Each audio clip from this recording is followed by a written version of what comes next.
Hi friends, அஸ்ஸலாமு அலைக்கும். Welcome to my channel. இன்றைக்கி நம்ம சேனலில் பார்க்க போகிறது நெல்லிக்காய் குல்குந்த்.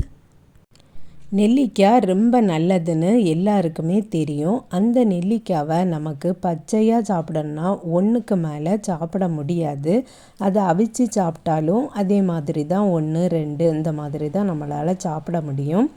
இந்த மாதிரி குல்குந்தாக செய்து வச்சிட்டோம்னா நமக்கு டெய்லி 1 டீஸ்பூன் சாப்பிடலாம். நல்ல விளைஞ்ச நெல்லிக்காய் எடுத்து வச்சுருக்கேன். அதையும் வாஷ் பண்ணியாச்சு. இனி இதை கட் பண்ணி எடுத்துகிட்டு வரலாம். விதைகளை நீக்கிக்கிட்டு இந்த மாதிரி கட் பண்ணிக்கலாம். இந்த கட் பண்ணின நெல்லிக்காவை மிக்சர் ஜாரில் போட்டு பொடிச்சு எடுத்துக்கிடணும். தண்ணீர் எதுவுமே ஊற்றாமல் இந்த மாதிரி நான் பொடிச்சு எடுத்து வச்சுருக்கேன். பொடிக்கும்போது மிக்சர் ஜாரில் கொஞ்சம் கொஞ்சமாக போட்டு பொடிச்சு எடுத்துக்கிடணும். நிழலில் காய வச்ச ரோஜாப்பூ இதழ்களும் இருக்குது. இதையும் பொடிச்சு எடுத்துக்கலாம். 300 கிராம் வெல்லத்தை எடுத்து நல்லா பொடிச்சிட்டு ஒரு பேனில் போட்டு கொஞ்சமாக தண்ணீர் ஊற்றி இந்த வெல்லம் ஃபுல்லாக கரையது வர விட்டுறலாம். வெல்லம் கரைஞ்சால் மட்டும் போதும், பாகுபதம்லாம் வர வேண்டியதில்லை.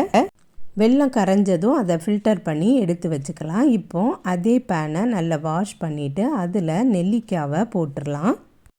நெல்லிக்காய் ஃபுல்லாக போட்டதுக்கு அப்புறமா அதே பாத்திரத்தில் கொஞ்சமாக தண்ணீர் விட்டு அலசி அதையும் ஊற்றிக்கலாம். நிறைய தண்ணீர் ஊற்ற வேண்டாம். மிக்ஸ் பண்ணி கொடுத்துட்டு இதை மூடி போட்டு ஒரு 5 மினிட்ஸ் வச்சிடலாம். நல்லா குக் ஆயிரும். நெல்லிக்காய் குக் ஆனதுக்கு அப்புறமா தான் ரோஜாப்பூ இதழ்களை பொடிச்சு வச்சுருக்கேன். அதையும் அதில் சேர்க்கணும். நெல்லிக்காவை பொடிச்சு போட்டிருக்கிறதுனால ஒரு 5 மினிட்ஸ்லேயே குக் ஆயிரும். நம்ம கொஞ்சமாக தான் தண்ணீர் ஊற்றணும். அந்த தண்ணீர் எல்லாமே வற்றியாச்சு. நல்ல குக் ஆயாச்சு. இனி பொடிச்சு வச்சுருக்கக்கூடிய ரோஜாப்பூ இதழ்களை போட்டுடலாம். ரோஜாப்பூ இதழ்கள் இருந்தால் மட்டும் நீங்கள் போட்டால் போதும். இல்லைன்னா இந்த ரோஜாப்பூ இதழ்களை ஸ்கிப் பண்ணிக்கிடலாம். மற்றபடி எல்லாமே ஒரே ப்ராசஸ் தான். இந்த ரோஜாப்பூ இதழ்களை போடுறதுனால ஃப்ளேவரும் நமக்கு கிடைக்கும். அதே போல் கலரும் சேஞ்ச் ஆகும். குல்குந்துனாலே எல்லாருக்குமே ஞாபகத்தில் வரக்கூடியது ரோஜாப்பூ குல்குந்து தான். இப்போ நம்ம நெல்லிக்காயில் குல்குந்து செய்திருக்கோம். நல்லா மிக்ஸ் பண்ணி கொடுத்ததுக்கு அப்புறமா ஃபில்டர் பண்ணி எடுத்து வச்சுருந்த வெள்ளை கரைசலையும் இது கூடவே ஊற்றிடலாம். வெல்லம் கொதிக்க வைக்கும்போது நான் அதில் 2 ஏலக்காவும் தட்டி போட்டு கொதிக்க வச்சுருந்தேன். இங்கே ஏலக்காய் பொடி இருந்தனா கூட இந்த ஸ்டேஜில் நீங்கள் போட்டுக்கலாம். இது நெல்லிக்காவாக இருக்கிறதுனால நெல்லிக்காயில் துவர்ப்பு தன்மை அதிகமாட்டு உண்டு. அதனால் இதுக்கு நிறைய ஸ்வீட் உங்களுக்கு வேணும்னா இன்னும் கொஞ்சம் கூட அதிகமாட்டு வெல்லத்தை நீங்கள் போடணும். இந்த லிக்விடாக இருக்கிறது எல்லாமே நல்லா வற்றி வரணும். வற்றி வரும்போது தான் அந்த வெள்ளை கரைசலோட இனிப்பை அந்த நெல்லிக்காய் அப்சர்வ் பண்ணி வச்சுக்கிடும். நல்லா வற்றினா தான் கெட்டு போகாமல் இருக்கும்.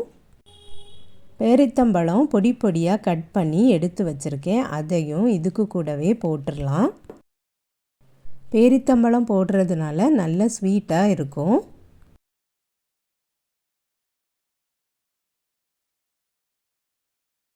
இனி ஒரு 2 டேபிள் ஸ்பூன் சீனியும் போட்டுடலாம். சீனி போடும்போது அந்த இனிப்பை தூக்கலாக எடுத்து காட்டும். அதுக்காக வேண்டி தான் சீனி போட்டிருக்கேன். தண்ணீர்லாம் நல்லா ட்ரை ஆயாச்சு. இனி ஒரு 5 மினிட்ஸ் போட்டுட்டு அடுப்பை ஆஃப் பண்ணிடலாம். என்கிட்ட ட்ரை ஜிஞ்சர் இருந்தது. இது ஸ்வீட்டாக தான் இருக்கும். இதையும் கொஞ்சமாக உடச்சி போட்டிருக்கேன். மிக்ஸ் பண்ணி கொடுத்துக்கிட்டு அடுப்பை ஆஃப் பண்ணிடலாம். கொஞ்சமாக ஆறுனதுக்கு அப்புறமாட்டு ஹனி ஊற்றிருக்கேன். 1 டேபிள் ஸ்பூன் போல் தான் நான் ஹனி ஊற்றிருக்கேன். நீங்கள் அதிகமாக ஊற்றினா ரொம்பவே நல்லாயிருக்கும். சின்ன பிள்ளைங்களுக்கு கொடுக்குறதா இருந்தால் ஸ்வீட்டை கொஞ்சம் அதிகமாக சேர்த்துக்கிடுங்க. பெரியவங்களுக்குன்னா ஸ்வீட் குறைவாக போதும். நல்லா ஆறுனதுக்கு அப்புறமா ஒரு கண்ணாடி பாட்டிலில் வச்சு ஃப்ரிட்ஜில் ஸ்டோர் பண்ணிக்கலாம். வெளியில் வச்சோம்னா 1 வீக் வரை தான் அது இருக்கும். நெல்லிக்காய் சீசன் டைமில் அதிகமாகவே கிடைக்கும். அந்த மாதிரி காலங்களில் இதை நம்ம செய்து வச்சுக்கிடலாம். ரொம்பவே ஹெல்த்தியானது. நீங்களும் ட்ரை பண்ணி பாருங்கள் ஃப்ரெண்ட்ஸ். இந்த வீடியோ பிடிச்சிருந்தனா லைக் பண்ணுங்கள், ஷேர் பண்ணுங்கள். நம்ம சேனலை இது வரைக்கும் சப்ஸ்கிரைப் பண்ணலைன்னா சப்ஸ்கிரைப் பண்ணிடுங்க. நெக்ஸ்ட் வீடியோவில் வேறு ஒரு ரெசிபியில் சந்திக்கிறேன். அஸ்ஸலாமு அலைக்கும்.